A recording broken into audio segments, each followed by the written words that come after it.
खाटू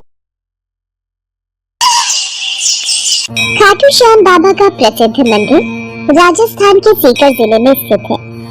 खाटू श्याम जी को भगवान श्री कृष्ण का अवतार माना जाता है। देश के करोड़ों लोग खाटू श्याम जी की पूजा करते हैं।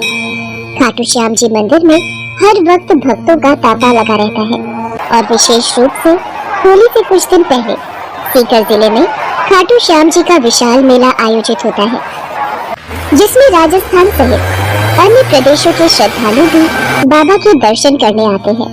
खाटू श्याम जी की कहानी महाभारत काल से शुरू होती है, जिस वक्त उनका नाम बर्बरीक था।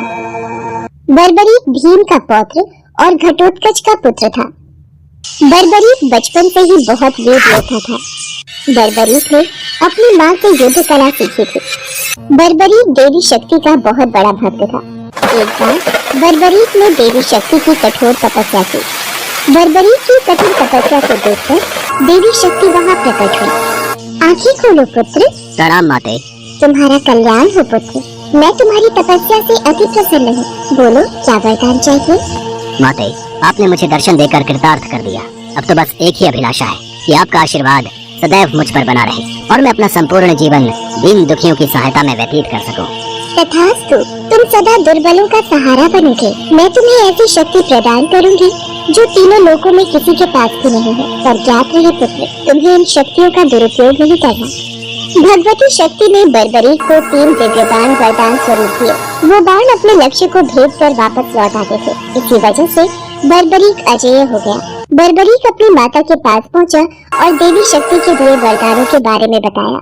माँ, मैं भी कौरव और पांडव के युद्ध में जाना चाहता हूँ। मेरी युद्ध में जाने की बहुत इच्छा है। पुत्र बर्बरीक, मैं जानती हूँ तुम एक महान योद्धा हो, इसलिए मैं तुम्हें रोकूंगी नहीं। पर मुझे वचन दो कि तुम हारे का सहारा बनोगे। तुम युद्ध में हारने वाले की तरफ से लड़ोगे। मैं आपको वचन देता हूँ, मैं हारने वाले की ओर से ही युद्ध करूँगा। अपनी माँ को वचन देकर बर्बरीक नील घोड़े पर सवार होकर 3 बाण लेकर रवाना हो गया। भगवान कृष्ण तो अंतर्यामी है, वो ये सब लीला होते देख रहे थे। भगवान कृष्ण जानते थे कि बर्बरीक केवल हार रही सेना की तरफ से लड़ेगा, और वो ये भी जानते थे कि कौरवों को भी बर्बरीक के इस वचन के बारे में पता है। बर्बरीक कौरवों का सहयोग कर पांडवों का विनाश कर देगा। इस प्रकार जब वो कौरवों की तरफ से लड़ेगा तो पांडवों की लड़ रही सेना कमजोर हो जाएगी। उसके बाद वो पांडवों की सेना में चला जाएगा। इस तरह वो दोनों सेनाओं में घूमता रहेगा। श्री कृष्ण को पता था अगर बर्बरीक इस युद्ध में शामिल हुआ तो कोई भी सेना नहीं जीत पाएगी और अंत में कौरव पांडव दोनों का विनाश हो जाएगा और केवल बर्बरीक शेष रह जाएगा। इसलिए रास्ते में ही श्री कृष्ण ने ब्राह्मण का वेश धारण कर बर्बरीक को रोका। बर्बरीक को रोकने का अब एक ही उपाय है। मुझे बर्बरीक से उसके शीश का दान मांगना होगा। हे महावीर योद्धा, तुम कौन हो? ये कुरुक्षेत्र की रणभूमि है। तुम कौरवों और पांडवों के युद्ध में क्या कर रहे हो? हे ब्राह्मण देव, मैं घटोत्कच का पुत्र बर्बरीक हूँ। मेरा प्रणाम स्वीकार कीजिए। मैं महाभारत के युद्ध में सम्मिलित होने आया हूँ। ऐसा कैसे हो सकता है? तुम मात्र 3 बाण से युद्ध में सम्मिलित होने जा रहे हो? ब्राह्मण देव, ये बाण कोई साधारण बाण नहीं है। इनमें से मात्र एक बाण भी शत्रु सेना को परास्त करने के लिए पर्याप्त है, और ऐसा करने के बाद बाण वापस तरकश में ही लौट आएगा। अच्छा, तो फिर इस पीपल के पेड़ के सभी पत्रों को छेद कर दिखलाओ। बस इतनी सी बात ब्राह्मण देव। बर्बरीक ने ब्राह्मण रूपी श्री कृष्ण की चुनौती स्वीकार कर ली और ईश्वर को स्मरण कर पेड़ के पत्तों की ओर बाण चलाया। बाण ने क्षण भर में पेड़ के सभी पत्तों को भेद दिया और श्री कृष्ण के पैरों के इर्द गिर्द चक्कर लगाने लगा, क्योंकि एक पत्ता उन्होंने अपने पैर के नीचे छुपा लिया था। ब्राह्मण राज, अपना पैर यहाँ से हटा लीजिए, वरना ये तीर आपके पैर को भेद देगा। ये तीर बिना लक्ष्य पूरा किए वापस तरकश में नहीं लौटते। बर्बरीक के तीर अचूक हैं, लेकिन अपने निशाने के बारे में खुद बर्बरीक को भी पता नहीं रहता है। असली रणभूमि में अगर मैं सभी पांडव भाइयों को अलग अलग कहीं छिपा भी दूंगा ताकि वो बर्बरीक का शिकार होने से बच जाएं, तब भी बर्बरीक के तीरों से कोई नहीं बच पाएगा। इन अचूक तीरों से कोई नहीं बच सकता है। हे वीर योद्धा, मैं तुम्हारे साहस की सराहना करता हूँ। मैं तुमसे दान स्वरूप कुछ मांगना चाहता हूँ। ब्राह्मण महाराज, यदि मेरे वश में होगा तो मैं आपकी इच्छा स्वरूप दान की अभिलाषा जरूर पूर्ण करूंगा। मैं वचन देता हूँ, आप मुझसे दान में जो भी मांगेंगे मैं आपको मना नहीं करूंगा। मुझे तुम्हारा शीश दान चाहिए। क्या तुम ऐसा कर सकते हो? आप कौन हैं? मुझे अपना परिचय दीजिए। आप मुझे ब्राह्मण नहीं दिखाई देते। कृपया करके मुझे अपने वास्तविक रूप से अवगत कीजिए। बर्बरीक की प्रार्थना करने पर भगवान कृष्ण अपने रूप में आ जाते हैं। बर्बरीक उन्हें प्रणाम करता है। वासुदेव कृष्ण, आप स्वयं मेरे शीश दान की अभिलाषा हेतु आए हैं।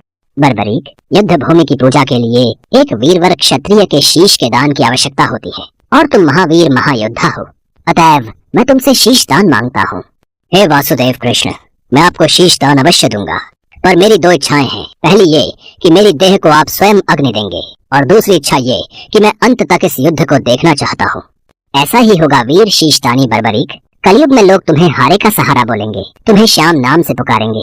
मेरे नाम से ही तुम्हारी कलयुग में पूजा की जाएगी। कलयुग में खाटू श्याम नाम से तुम्हारी पूजा होगी। फाल्गुन माह की द्वादशी को बर्बरीक ने अपने शीश का दान दिया। बर्बरीक को ब्रह्मा जी का श्राप था कि उनकी मृत्यु पृथ्वी लोक पर भगवान कृष्ण के हाथों ही होगी, तभी वो श्राप मुक्त हो सकता है। बर्बरीक का सिर युद्ध भूमि के समीप ही एक पहाड़ी पर सुशोभित किया गया, जहाँ से बर्बरीक ने संपूर्ण महाभारत का युद्ध देखा। युद्ध की समाप्ति पर पांडवों में ही आपसी बहस होने लगी कि युद्ध में विजय का श्रेय किसको जाता है। इस पर श्री कृष्ण बोले, तुम सबको आपस में विवाद में पड़ने की कोई आवश्यकता नहीं है। बर्बरीक का शीश संपूर्ण युद्ध का साक्षी है, अतएव उससे बेहतर निर्णायक भला कौन हो सकता है। ठीक है वासुदेव, फिर हम इस निर्णय को जानने के लिए बर्बरीक के पास ही चलते हैं। पौत्र बर्बरीक, तुमने तो युद्ध को बहुत ध्यान से देखा है, क्या तुम बता सकते हो हम सब वीरों में से इस युद्ध को जीतने का श्रेय किसे जाता है? श्री कृष्ण ने ही युद्ध में विजय प्राप्त कराने में सबसे महान कार्य किया है। उनकी शिक्षा, उनकी उपस्थिति, उनकी युद्ध नीति ही निर्णायक थी। मुझे तो युद्ध भूमि में सिर्फ वासुदेव कृष्ण का सुदर्शन चक्र घूमता हुआ दिखाई दे रहा था, जो कि शत्रु सेना को काट रहा था। इस धर्म युद्ध को जीतने का संपूर्ण श्रेय भगवान श्री कृष्ण को ही जाता है। वीर बर्बरीक, तुम धन्य हो, तुमने बिल्कुल सही निष्कर्ष दिया। इसके पश्चात सभी पांडव बर्बरीक के निर्णय की सराहना करते हैं और भगवान कृष्ण से क्षमा मांगते हैं, क्योंकि वो जानते थे यदि स्वयं वासुदेव न होते तो ये धर्म युद्ध जीतना असंभव था। धर्म की विजय स्वयं वासुदेव कृष्ण के कारण ही हुई थी। भगवान कृष्ण के आशीर्वाद से बर्बरीक को कलयुग में श्याम नाम से पुकारा जाने लगा। आज भी खाटू श्याम जी महाराज के अनेकों भक्त रोजाना उनके दर्शन करने जाते हैं और उनसे मन वांछित फल की प्राप्ति करते हैं।